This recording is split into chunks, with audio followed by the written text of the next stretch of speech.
Hi all.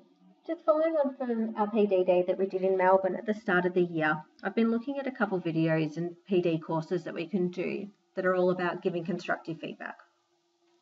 I haven't found a single course yet that I'm sold on. There was an ACPET one which was designed towards teaching, and I'm basically just going to do a bit of a summary of that. But if you wanted the full lecture notes, just let me know and I can shoot them through to you. If anyone's had a look at the LinkedIn learning courses that you can do, there are a couple that are related to constructive feedback in that, and I've actually found them probably a little bit better. So what I've done is I've attached a couple of them to this as well, so that you can have a look at them and take out of them what you do. So we'll go through them and then I'll summarise all the ACPET ones later. As we continue to focus on the actions students take while learning, we need to be sure that we address feedback. Bill Gates once said, "We all need people who will give us feedback. That's how we improve." When you bake a new cookie recipe, the first thing you want to ask people is, "Did you like it?" And when you buy someone a present, the thing you want to gauge by reading their expression is, "Was this the right present?" In the same way, students who are working hard to complete a project or understand a new concept are constantly seeking feedback, both from the teacher and their peers. We can help students monitor their comprehension of a complex topic by supplying them with frequent constructive feedback. Constructive feedback reinforces understanding. It also motivates students to keep trying, especially when they're having difficulty. I like to give feedback to students in 3 ways: verbally, in writing, and indirectly. Verbal feedback is what we say to students as they are progressing through a task. Our verbal feedback should always be positive and focus on specifics such as what they've done well and where they can continue to develop or improve. For example, instead of saying, "Good job," I might say, "I like how you've developed this paragraph because you've..." Be very specific when you describe to students how and where they're doing well. Instead of saying, "You need to correct this," you might start with a positive comment and then ask a question to help students further their understanding or make corrections. For example, "I like how you started this paragraph, but what do you think about this sentence?" Or, "How could you improve this sentence and add more description?" By asking students questions, we are forcing them to think about their work and contemplate ways to improve this work. Keep in mind that you also encourage students to ask questions and ask for verbal feedback.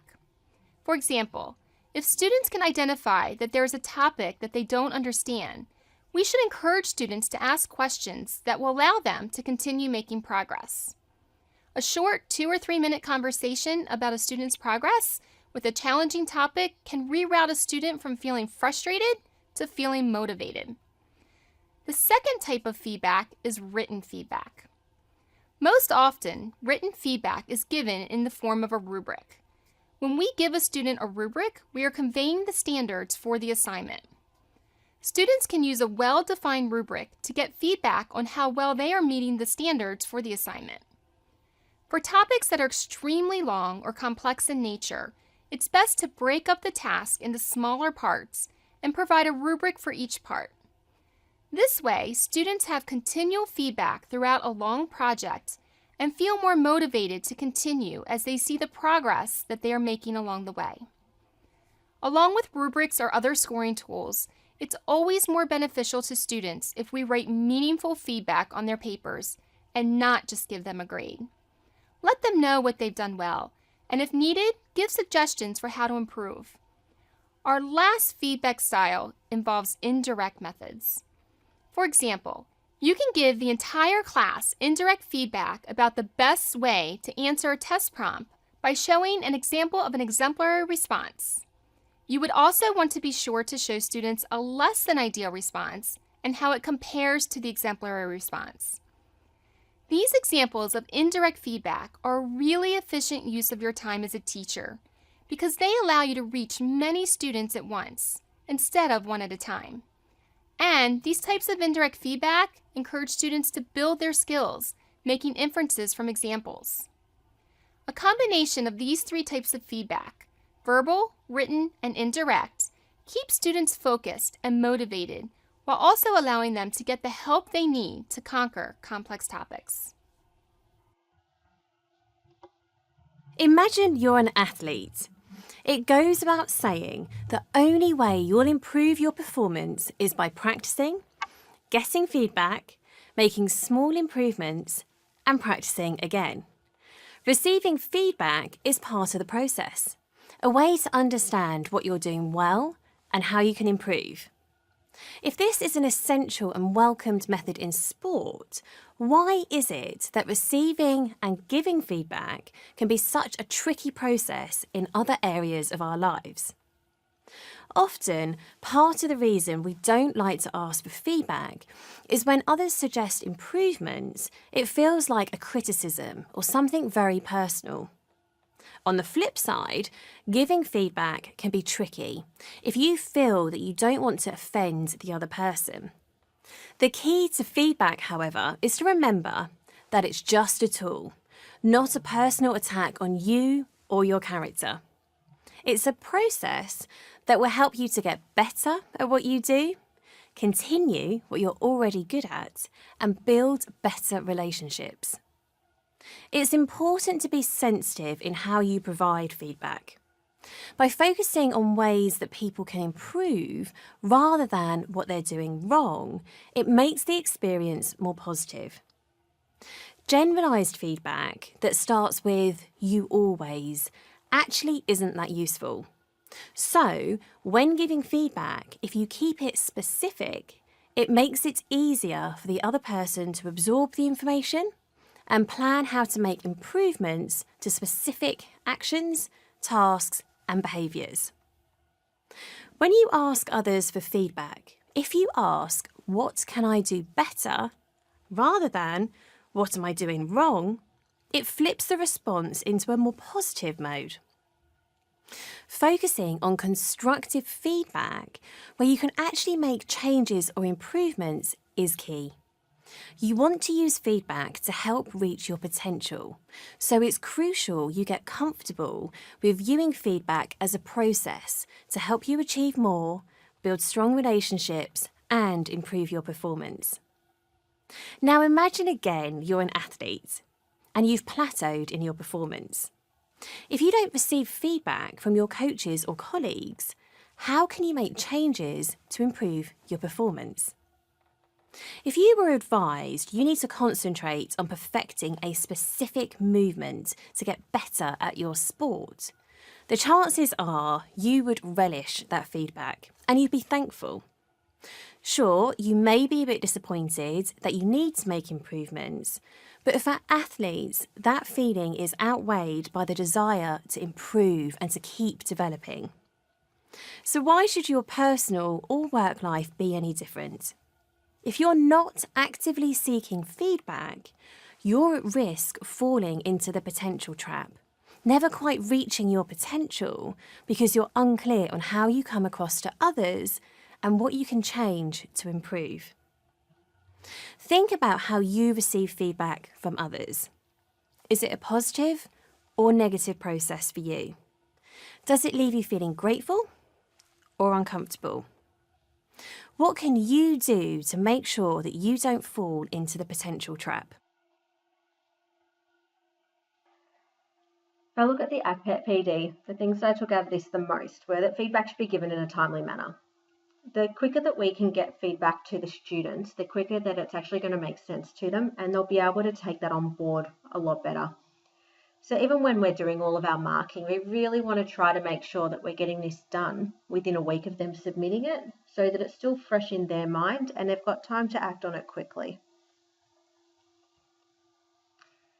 We want to be able to concentrate on one ability at a time. So especially if a task is fairly complex, look at how you can break it down so that you can break it down into manageable pieces, or what you can do in it to make one small action that they need to change actually have a more dramatic effect on the overall picture on something. So even in a massage perspective, that could be something as simple as just changing the height of the table. And you'd be able to then see how that will then change their posture, how that may be able to change the flow, how that may be able to then change the pressure that they're able to put on for their client. This is probably one of my favourite ones, and I think this is even better more from an initial perspective when we're trying to explain to the students what the task is. So if we can demonstrate to the students what a good assignment is and what a not so good assignment is when we're explaining it, it kind of sets that standard for what we're looking for. So a thing that we can do, especially for those of us that have been teaching for a little bit longer, save some examples of good students' work that we could then be able to bring into a class, or with the permission of a student, you could then show that to the class if it was something that you're using as a feedback afterwards. If it is something that's a not so great example, try not to put the names on that, because obviously we don't want to embarrass the students too much with it. If we were to talk about it without actually giving names, they're going to know if that relates to them pretty quickly. And it should be enough of a reason for them to change what they're doing. Have them participate in their own evaluation. And this is where things like the rubrics that you would have seen in those other videos can really come in handy as well. So we could basically put together a rubrics for some of our assessment tasks and sit down with them and say, okay, well, where do you think you fall in with this? Are you doing this all the time? Some of the time, you're not really doing it at all. Are you just meeting this requirement? And we can also get them to do feedback on each other. So again, in a massage side of things, this is probably done a little bit more frequently and in an easier manner, but try to get your students to partner up with each other where possible and give each other some constructive feedback about it at the end. So whether that's just things like what was done really good about it, what they did like, what they didn't like, trying to make it as constructive as possible. Does the student feel that it actually met the requirements of the task? So from a fitness perspective, if we're getting them to do a cardio-based session, but really there's not too much cardio focus in it, it has become a lot more strength focused, well, it's not really addressing that. So that could be an easy way that somebody could give feedback. They can also be giving feedback on things like that are just, I say, well, you know what, I don't feel like I was being pushed enough and things like that. Get to know your students and you'll start to know if they're the type of person that's going to respond to public or private feedback better. So have a think about what it is that you're going to be telling them and try and address that in the most appropriate scenario. Everyone's going to be different with this side of things, so it's not one way that's going to be better. If it is something that a whole group is doing wrong, you might be able to do that in a public setting. Okay, explain to everybody, these are some of the common things that I see and this is what could be done to fix that up. However, if it needs to be a little bit more private, whether you want to actually talk to that person, get them in a break, say, can I have a catch up with you in 5 minutes at the end of the day, tomorrow, whether it's I'm going to send you an email, things like that. So we've got lots of different mediums that are available to us this day, which really helps with the private side of things. A lot of people are also starting to use Facebook a lot more, and Facebook can be really good because we can again get that information out to a large group of people pretty quickly. If you are going to single people out in that, so Emily, you've still got to complete this task, make sure that the student is comfortable with that. Right, and only be listing their name on those kind of websites if they're fine with that. You'll have some that will really thrive with that and they will make sure that they're getting their work up to date really quickly because they don't want to be singled out. And then you'll have the others that get really embarrassed by that, especially if they're the ones that are always going to be on there. So as long as you've got consent with all of that and you're doing what's going to be most beneficial for the student, it should be fine. The feedback sandwich, so an oldie but a goodie. With every piece of work that somebody submits or that you see somebody doing an observation, you should be able to find a couple of things that are positive about it and something that needs more work. So always try and start with what was really good about it. Try and finish with something that was positive as well. And then in the middle of all of that conversation, put in the stuff that they need to work on. And then still think about that language that you're using, but if it's not all negative, they're more likely to respond in a positive way to it. And make sure that your feedback's constructive, not just cosmetic. Okay, saying that you like the colour that they've done a heading in isn't really going to help them in the long run with things. Okay, but so I really liked the way that you positioned yourself when you were spotting that client. I really liked the way that you got into a position where you could see everything that was going to be happening and that you circulated a room so that you weren't just focusing on one single child. Right? Find those really good things that you can actually give that structure to. Or if you wanted that to be in a different way, say you moved around the classroom good, but you always stuck to the corners. Try to make sure you move through the middle as well so that people can see you. Right? Just give people that little bit more structure with it. At the end of the day, constructive feedback is going to be information specific. It needs to be issue focused, and it should then be based on our observations. So it's not just something that's fairly general and broad, it's going to be really tailored to what that student needs. And the big thing for all of it is it needs to address the learner's advancements towards their goals. If you can explain to the student why something needs to be done in a certain way, they're more likely to try to achieve that. So whether it is something that's going to help them in a professional setting, whether it's going to help them even just complete that task. But we've got to be able to show them that this is how it's going to help to achieve that goal. So I hope that through the videos and just a little summary at the end of the ACPET PD has given you a little bit more information on just different ways and why it's important that we be able to give constructive feedback to our students, and not always just giving feedback in a negative way or saying this isn't done right, this is what you need to fix, but having a look at, well, what can we do to make a great student become exceptional? Thanks.